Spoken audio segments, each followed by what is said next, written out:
Je m'appelle Béatrice Birmelet, je suis médecin de formation et je suis très motivée et intéressée par la réflexion éthique. J'ai démarré un groupe éthique clinique au CHU de Tours en 1998, donc il y a 25 ans.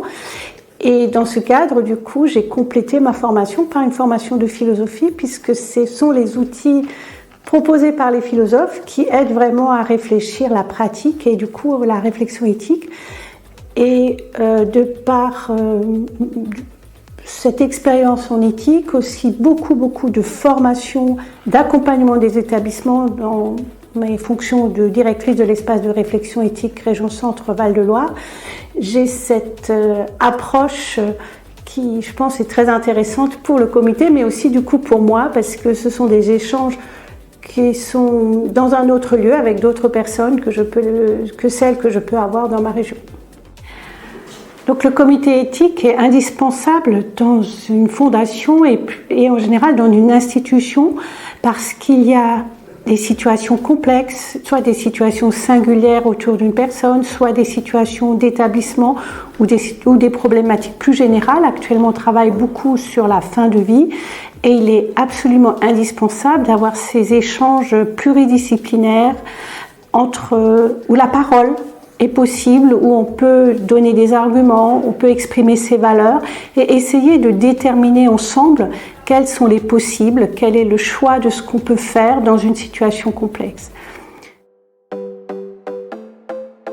En particulier, actuellement, on est sur la problématique de la fin de vie et se pose la question, est-ce qu'il faut aller plus loin, est-ce qu'il faut faire évoluer le cadre légal autorisant dans certaines situations très précises un acte pour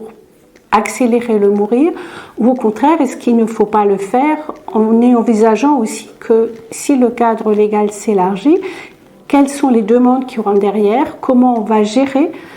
cet accompagnement, quelles sont les questions qui vont survenir qu'on peut difficilement prévoir actuellement, et c'est vraiment l'échange entre plusieurs professionnels, entre plusieurs personnes, entre des personnes venant de disciplines différentes qui permettent d'échanger, de voir les problématiques, qui permet d'avancer. Et chacun, du coup, même en ayant sa propre opinion, peut aussi envisager celle des autres et essayer de réfléchir ensemble sur ce qui est raisonnable de faire et sur ce qu'il ne faut pas faire. Un autre sujet qui est très important actuellement est l'accompagnement du grand âge. En particulier, la crise Covid a mis en évidence les problématiques, les difficultés des personnes résidant en EHPAD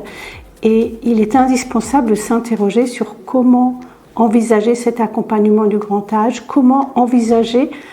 les lieux où peuvent être ces personnes dans les années à venir, comment les accompagner tout en étant respectueux d'elles, en tenant compte de leur personne, de leurs demandes, de ce qu'elles peuvent décider pour elles-mêmes.